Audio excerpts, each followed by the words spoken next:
श्री शिवाय नमस्तुभ्यम। हर हर महादेव। दोस्तों, पूज्य गुरु जी ने अभी अपनी कल की शिव महापुराण की कथा मैं मंगलवार के दिन किया जाने वाला 11 गेहूं के दाने का एक ऐसा विशेष उपाय बताया है जो उन्होंने आज तक अपनी किसी भी कथा में नहीं बताया है। पूज्य गुरु जी ने कहा कि जब आपके हाथ तंग चल रहे हो, जब रुपए पैसे कहीं से प्राप्त ही ना हो पा रहे हो, जीवन में चारों तरफ से सिर्फ और सिर्फ परेशानियां आ गई हो, उनसे बाहर निकलने का कोई रास्ता ना दिखाई दे रहा हो, तो 17 जून 2025 मंगलवार के दिन कर लेना। 11 गेहूं के दाने वाला यह उपाय होगी, हर मनोकामना पूरी मिलेगी, सभी दोषों से मुक्ति, इतना धन आएगा कि संभाले नहीं संभलेगा। माता लक्ष्मी जी और महादेव जी के आशीर्वाद से पूरे साल धन बरसता रहेगा। दोस्तों, जैसा कि आप सभी लोग जानते हैं कि 17 जून 2025 यानी मंगलवार को पड़ रही है आषाढ़ महीने की सप्तमी तिथि। और दोस्तों, यह वह तिथि है जो आषाढ़ महीने में पड़ने वाली सबसे बड़ी और आषाढ़ महीने की पहली सप्तमी तिथि है, क्योंकि यह मंगलवार के दिन पड़ रही है और हमारे हिंदू धर्म में इसका बहुत ही बड़ा और विशेष महत्व होता है। पूज्य गुरु जी ने कहा है कि अगर कभी भी मौका लग जाए और आषाढ़ महीने की सप्तमी तिथि मंगलवार को पड़ जाए तो आप लोगों को सिर्फ और सिर्फ 11 गेहूं के दाने वाला उपाय तो अवश्य ही करना चाहिए, क्योंकि इन दोनों तिथियों का संयोग बहुत ही कम आता है। इसी के साथ दोस्तों, गुरु जी ने कहा है कि जब भी आषाढ़ महीने की सप्तमी तिथि पड़े तो आप लोगों को सिर्फ और सिर्फ 11 गेहूं के दाने वाला उपाय तो अवश्य करना चाहिए। यह उपाय इतना खास है कि अगर आपने सही मुहूर्त पर सही क्रिया अनुसार 11 गेहूं के दाने वाला यह उपाय कर लिया, जो प्राचीन काल के समय का महा उपाय है, तो मान के चलिए दोस्तों, महादेव जी के आशीर्वाद से आपके जीवन का कितना ही बड़ा दुख हो उससे आपको मुक्ति मिल जाएगी। आपकी कोई भी मनोकामना हो, मान लीजिए आप नौकरी की तैयारी कर रहे थे तो आपकी नौकरी लग जाएगी, आपका बंद पड़ा व्यापार चल पड़ेगा, और दोस्तों आप जिस बीमारी से आप बहुत दिनों से परेशान थे उस बीमारी से आपको मुक्ति मिल जाएगी। आपके जीवन में धन आना शुरू हो जाएगा, आपके जीवन में धन आने के नए नए रास्ते खुल जाएंगे, और मान के चलिए दोस्तों, फिर आपको किसी भी प्रकार की परेशानी का सामना नहीं करना पड़ेगा। इसीलिए दोस्तों, 17 जून मंगलवार के दिन आप लोगों को इस वाले उपाय को जरूर कर लेना है। भले ही आपने पूरे साल भर इस उपाय को ना किया हो, पर अगर आपने इस आषाढ़ महीने में पड़ने वाली सप्तमी के दिन अगर इस वाले उपाय को कर लिया तो आपको इस उपाय को करने का वह फल मिलेगा जिसकी आपने कभी कल्पना भी नहीं करी होगी। इसीलिए आप लोग इस गेहूं वाले उपाय को एक बार जरूर कर लेना, ताकि आप लोगों के हाथ से यह मौका न जा सके और आपको इस उपाय को करने का फल मिल सके। दोस्तों, यह उपाय पंडित जी ने अपनी अभी की ही शिव महापुराण की कथा में बताया है, जो इस उपाय को आज हम आपको बहुत अच्छे से समझाने वाले हैं। इस वीडियो को देखने के बाद इस उपाय को समझने के लिए आपको कोई और वीडियो को देखने की जरूरत नहीं पड़ेगी। तो दोस्तों, इस उपाय को आपको कैसे करना है, कब करना है, कहां पर करना है, और उपाय को करते समय आपको किन किन गलतियों को नहीं करना है और आपको किन किन बातों का ध्यान रखना है, ये सारी जानकारी हम आपको इस वीडियो में देंगे। तो चलिए भक्तों, उपायों को शुरू करते हैं। अगर आप भी चाहते हैं कि महादेव जी का आशीर्वाद आप पर सदैव बना रहे तो वीडियो को लाइक करें, चैनल को सब्सक्राइब करें और कमेंट बॉक्स में हर हर महादेव जरूर लिखें, और अपने फायदे के लिए, गरीबी दूर करने के लिए इस वीडियो को पूरा देख कर जाना। यदि आज आपने वीडियो को बीच बीच में से देखा, काट काट कर देखा, तो जीवन में आपको कभी सफलता हासिल भी नहीं होगी। देखिए दोस्तों, यह 17 जून मंगलवार का दिन यह इतना खास होता है, इतना महत्वपूर्ण होता है। देखा गया है कभी कभी बड़े बड़े पूजा पाठ अनुष्ठान से जो मनोकामना पूर्ण नहीं होते, वह 17 जून मंगलवार के दिन एक छोटे से उपाय करने से ही आपकी मनोकामना पूर्ण हो जाती है। अब हम समझते हैं इस वाले उपाय को हमें करना किस समय है। इस 11 गेहूं के दाने वाले उपाय को हमें इस मंगलवार के दिन करना किस समय है, तो देखिए, इस उपाय को करने का जो समय है वह सुबह का समय है और शाम का समय भी है। अब देखिए, यहां पर हम मुख्य रूप से सुबह का समय नहीं बोलेंगे, क्योंकि 17 जून मंगलवार सप्तमी का दिन है और इस दिन प्रदोष काल के समय का बहुत महत्व होता है। बाकी अगर सुबह के समय भी करेंगे तो भी अच्छा होगा, उसमें कोई भी दिक्कत वाली बात नहीं है। तो चलिए जानते हैं इस विशेष उपाय के बारे में। लेकिन उससे पहले एक प्रार्थना, अगर आप इस चैनल पर नए हैं तो आप इस वीडियो को लाइक करें, चैनल को सब्सक्राइब करें और कमेंट बॉक्स में आप अपनी राशि या अपना नाम जरूर डाल दें, क्योंकि हम राशि से जुड़ा भाग्य भी बताते हैं और भाग्य में चल रही परेशानियों को दूर करने के लिए वह आसान से आसान उपाय भी बताते हैं। तो चलिए अब हम अपने सबसे पहले उपाय की बात कर लेते हैं। देखो, गुरुजी ने कहा है कि अगर मंगलवार के दिन सप्तमी तिथि पड़ जाए तो इस दिन आपको 11 गेहूं के दाने वाला उपाय तो अवश्य ही करना चाहिए। देखो, यह उपाय यदि आपके जीवन में कर्जा बहुत अधिक है, आपके जीवन में संकट बहुत अधिक रहते हैं, आपके ऊपर बहुत अधिक विपदा आ रही है, बार बार आपको अपने व्यापार में और अपने धन में हानि देखने को मिल रही है, यानी कि आपको प्रत्येक कार्य में हानि हो रही है, तो आपको यह उपाय करना चाहिए। देखिए, इस उपाय के लिए आपको 11 गेहूं के दाने आपको लेने हैं। ठीक है, 11 दाने लेने के बाद में आपको जरूरत होगी चावल के दानों की। 11 चावल के दाने और 11 गेहूं के दाने और चावल के दाने खंडित नहीं होने चाहिए। अब आप कहोगे भैया गेहूं कहां से लेने हैं? देखो, आपको किसी भी किराना स्टोर पर गेहूं के दाने आपको आसानी से मिल जाएंगे, जाकर ले लेना, ठीक है ना। 11 गेहूं 11 चावल के दाने लेने हैं। साथ ही साथ आपको एक तांबे का लोटा लेना है और उस तांबे के लोटे में आपको जल भरना है। जल आपका खुद के घर का होना चाहिए, मंदिर का नहीं होगा। अब आप ये सब सामग्री लेकर पहुंच जाओगे महादेव के शिवलिंग के पास में। शाम के टाइम पे प्रदोष काल में देखो, जब आप ये उपाय कर रहे हो तो अपना फेस रखना उत्तर दिशा, नॉर्थ डायरेक्शन की तरफ।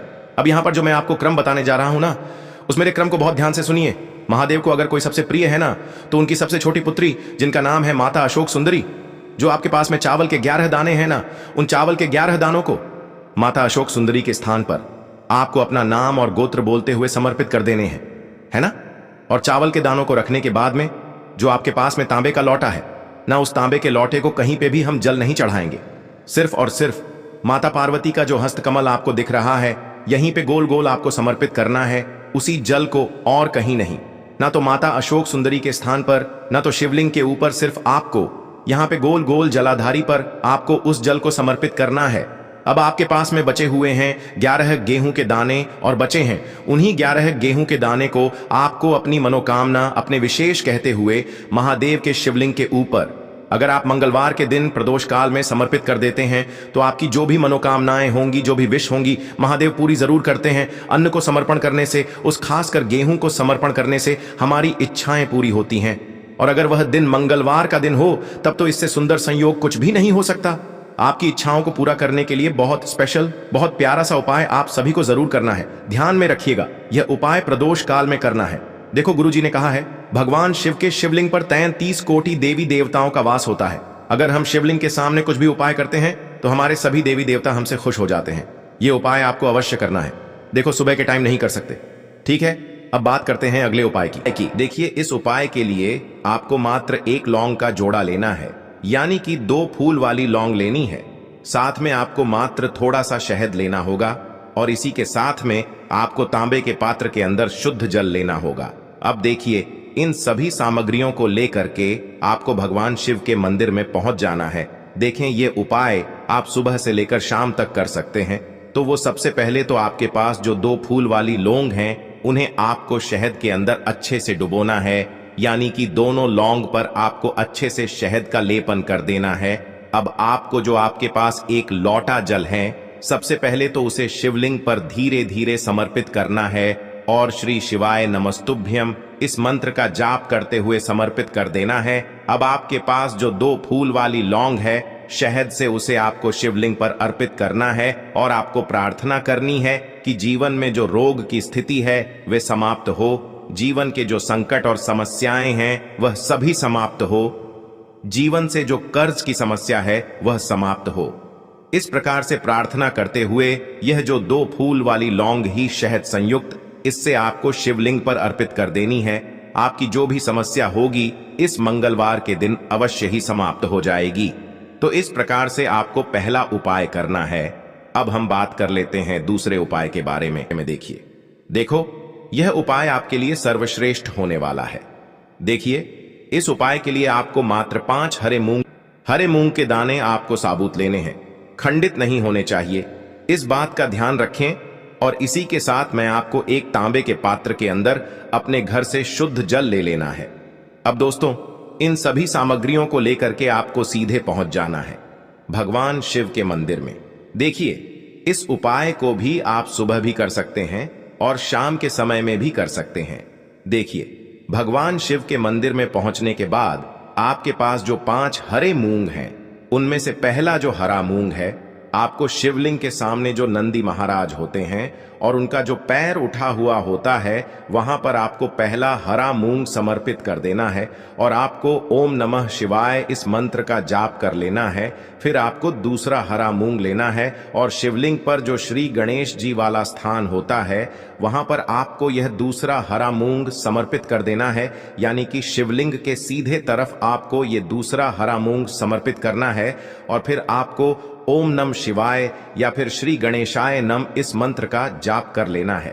तीसरा हरा मूंग का दान आपको भगवान शिव की सबसे प्रिय पुत्री माता अशोक सुंदरी वाले स्थान पर समर्पित करना होगा।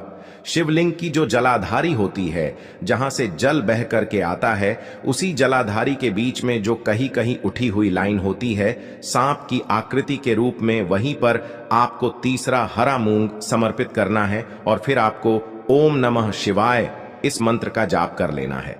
अब दोस्तों चौथा जो हरा मूंग है उसे आपको भगवान कार्तिकेय जी का जो स्थान होता है शिवलिंग पर, वहां पर आपको ये चौथा हरा मूंग का दाना समर्पित कर देना है और आपको ओम नमः शिवाय इस मंत्र का जाप कर लेना है। अब दोस्तों आपके पास जो पांचवा और अंतिम हरा मूंग बचा हुआ है उससे आपको उससे जल के पात्र के अंदर डाल देना है और इस हरे मूंग से युक्त जल से आपको भगवान शिव के शिवलिंग का अभिषेक कर देना है।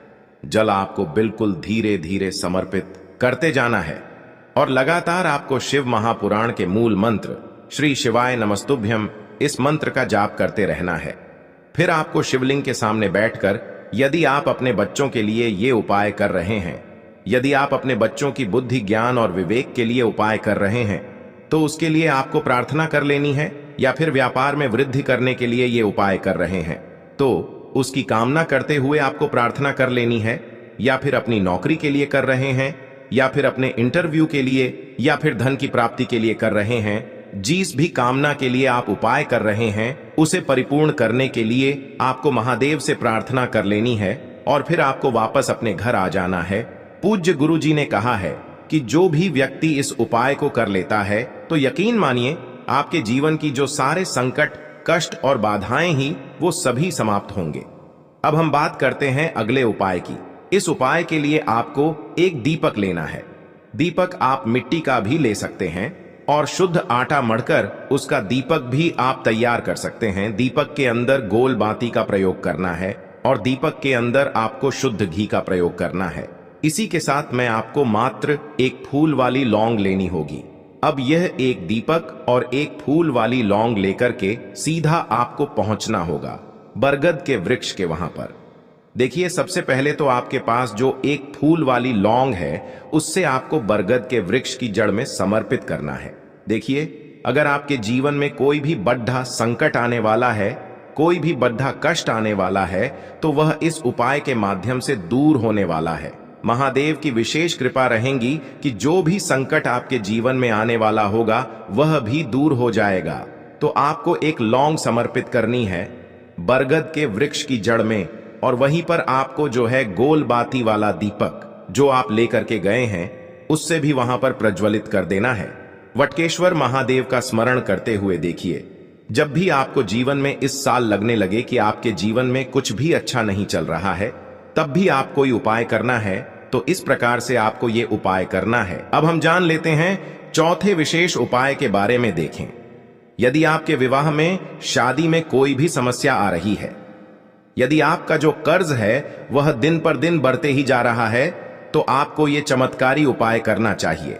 कोई भी समस्या अगर जीवन में है तो उसे दूर करने के लिए आप कोई उपाय करना चाहिए। मंगल दोष से जुड़ी हुई समस्या भी है तब भी आपको ये उपाय करना चाहिए। देखिए, इस उपाय के लिए आपको एक तांबे के पात्र के अंदर अपने घर से शुद्ध जल लेना है और इसी के साथ में आपको एक चुटकी लाल चंदन लेना होगा। अब आपको क्या करना है कि जो लाल चंदन आपने लिया है उसे आपको उससे जल के पात्र के अंदर डाल देना है और ये जल्द जो है आपको लाल चंदन से युक्त तैयार कर लेना है और ये लाल चंदन से युक्त जल आपको भगवान शिव के मंदिर में लेकर के पहुंचना है। लेकिन ये उपाय भी आप सुबह से लेकर के शाम तक कर सकते हैं। अब दोस्तों, ये जो लाल चंदन से युक्त जल हैं, इससे आपको भगवान शिव के शिवलिंग पर धीरे धीरे अर्पित कर देना है और आपको लगातार श्री शिवाय नमस्तुभ्यम इस मंत्र का जाप करते रहना है। देखिए, यदि आपके जीवन में विवाह से जुड़ी समस्या चल रही है तो आपको मंगलेश्वर महादेव का स्मरण करना है और जीवन में अधिक कर्ज की समस्या है तो आपको आरण मुक्तेश्वर महादेव का स्मरण करना है। देखना, एक दिन आपकी सब तरह की समस्या जल्दी ही समाप्त हो जाएगी। तो इस प्रकार से आपको ये चौथा उपाय करना है। अब हम जान लेते हैं अंतिम और पांचवें उपाय के बारे में। देखिए, मंगलवार का दिन है और हनुमान जी भगवान शिव के रुद्र अवतार हैं, तो यह उपाय और भी खास हो जाता है।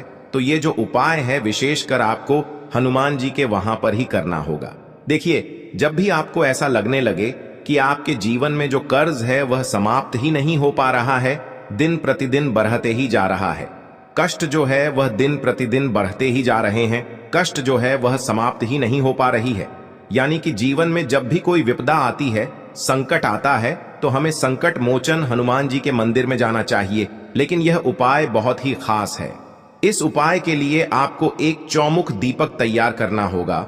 आपको एक दीपक लेना है, दीपक के अंदर 4 बातियां लगानी है। देखो, बाती के लिए आपको मोली वाला धागा आता है कलावा का, उसकी भी बना सकते हैं, या फिर आप सफेद रुई की जो बत्तियां हैं उन्हें भी बना सकते हैं। अब आपको लेना है एक कटोरी सरसों का तेल, और अब इस दीपक के अंदर या तो आपको चमेली का तेल डालना है, या फिर जो आपने एक कटोरी सरसों का तेल लिया है उसमें आपको सरसों का तेल डालना है। और इसी के साथ में आपको मात्र एक फूल वाली लौंग भी लेनी है।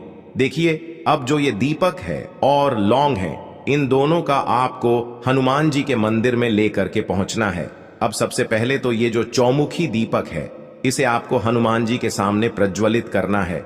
दीपक को प्रज्वलित करने के बाद आपको वहीं पर एक बार हनुमान चालीसा का पाठ करना है, या फिर आप आरणमोचक मंगल स्तोत्र का पाठ भी कर सकते हैं। अब आपके पास जो एक फूल वाली लोग है, उनसे आपको अपने सीधे हाथ में रखना है।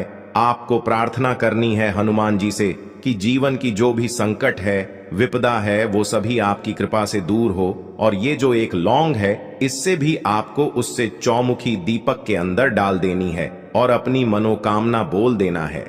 गुरु जी कहते हैं कि कुछ दिनों में ही आपकी सब मनोकामना पूरी हो जाएगी। तो इस प्रकार से ये सुंदर सा और सरल सा उपाय करना है। आपको लेना है एक गोल बाती का दीपक। आप चाहें तो मिट्टी का ले सकते हैं, या फिर घर से शुद्ध आटा मढ़कर उसका दीपक आप तैयार कर सकते हैं। इसके बाद आपको लेना है शुद्ध गाय का घी।